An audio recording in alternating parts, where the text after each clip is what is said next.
புதிய பேருந்து நிலையத்திற்கு அடிக்கல் நாட்டப்பட்ட கையோடு பழைய பேருந்து நிலையத்தில் இருந்த தாய்மார்கள் பாலூட்டும் அறை, வணிக வளாகங்கள், கழிவறைகள் இடித்து தரைமட்டமாக்கப்பட்டதால் பயணிகளும் பொதுமக்களும் அவதியடைந்துள்ளனர்.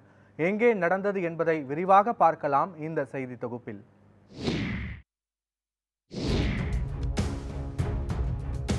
திண்டுக்கல் மாவட்டம் ஆத்தூர் சட்டமன்ற தொகுதிக்குட்பட்ட சின்னாளப்பட்டி சிறப்பு நிலை பேரூராட்சியில் கலைஞர் மேம்பாட்டு நிதியிலிருந்து 2,43,00,000 ரூபாய் மதிப்பீட்டில் பழைய பேருந்து நிலையத்தை விரிவாக்கம் செய்து புதிய பேருந்து நிலையம் அமைப்பதற்காக திட்டம் தயாரிக்கப்பட்டது. கடந்த 3 மாதங்களுக்கு முன் தமிழ்நாடு ஊரக உள்ளாட்சித்துறை அமைச்சர் ஐ. பெரியசாமி தலைமையில் அடிக்கல் நாட்டப்பட்டது.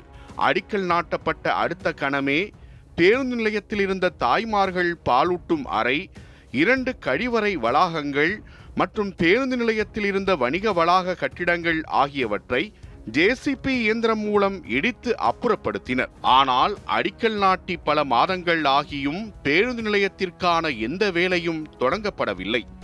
நாங்கள் வேலையை துவங்கும் போது நீங்கள் இதை உடைங்கன்னு சொன்னோம், கேட்கல. ஆனால் இந்த 5 மாதங்களாக என்ன என்று கூட இதை பார்ப்பதற்கு ஆள் இல்லாமல் கிடக்கிறது. பேருந்து நிலையத்தில் மழை பெய்தால், வெயில் அடித்தா, பனி விழுந்தா ஒதுங்குறது கூட இடம் இல்லை. பெண்கள், இளம்பெண்கள், முதியவர்கள் ஒரு சிறுநீர் கழிக்கணும்னா கூட அங்கே புதுசாக 7 லட்சம் 8 லட்சம் போட்டு பராமரிப்பு செய்யப்பட்ட புது கக்குசை கூட அடிச்சு விட்டாங்க பஸ் ஸ்டாண்டில் இருந்ததை. இப்போ அதை ஒதுங்குறது கூட அவங்களுக்கு இடம் இல்லை. இதனால் பெண்கள், பொதுமக்கள் கழிவறைகளின்றி இயற்கை உபாதை செல்லக்கூட இடமில்லாமல் கடும் அவதிக்கு உள்ளாகி வருகின்றனர்.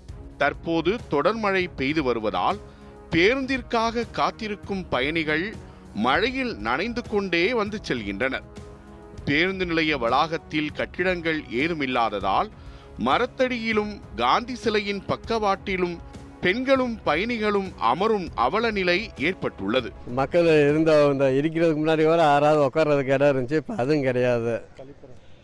கழிப்பறை சுத்தமாக கிடையாது, இருந்ததே இடிச்சு போட்டு போயிட்டாங்க. அப்படி போகிறதா தான் பின்னாடி காசு கொடுத்து போனால் அந்த நைட்லலாம் இங்கே சரியான பாதுகாப்பு இல்லை. பூரா சமூக விரோதின்னு கூடாரம் தான் இது. லைட்டெல்லாம் போட மாட்டேன்ட்டாங்க. இப்போ இந்த ஒரு லைட்டு போட்டாங்க, இப்போ அதுவும் போடுறது இல்லை. இது இடிச்சு 2 மாதம் இருக்குமா, 2-3 மாதம் இருக்கும். சின்னாளப்பட்டி பேருந்து நிலையத்திற்கு தினமும் 50க்கும் மேற்பட்ட பேருந்துகள் காலை முதல் இரவு வரை வந்து செல்லும் நிலையில் மின்விளக்குகள் இல்லாத நிலையும் ஏற்பட்டுள்ளது. எந்த ஒரு அடிப்படை வசதியும் இல்லாமல் மயானம் போல் காட்சியளிக்கும் இந்த பேருந்து நிலையம் குறித்து சின்னாளப்பட்டி பேரூராட்சி நிர்வாகத்திடம் கேட்டபோது, நகர்ப்புற வளர்ச்சி கழகத்தின் மூலம் பெறப்படும் அங்கீகாரம் கிடைக்க காலதாமதம் ஆவதால் பணிகள் தொடங்கப்படாமல் இருப்பதாகவும் விரைவில் தொடங்கப்படும் என்றும் தெரிவித்துள்ளனர். சரியான பாதுகாப்பு, இந்த பஸ் ஸ்டாண்டுக்கு எந்த பாதுகாப்புமே கிடையாது. டெய்லியும் 150 பேர் 200 பேர் வந்து ஏறுறாங்க. பெண்களுக்கு சரியான கழிப்பறை எதுவுமே கிடையாது.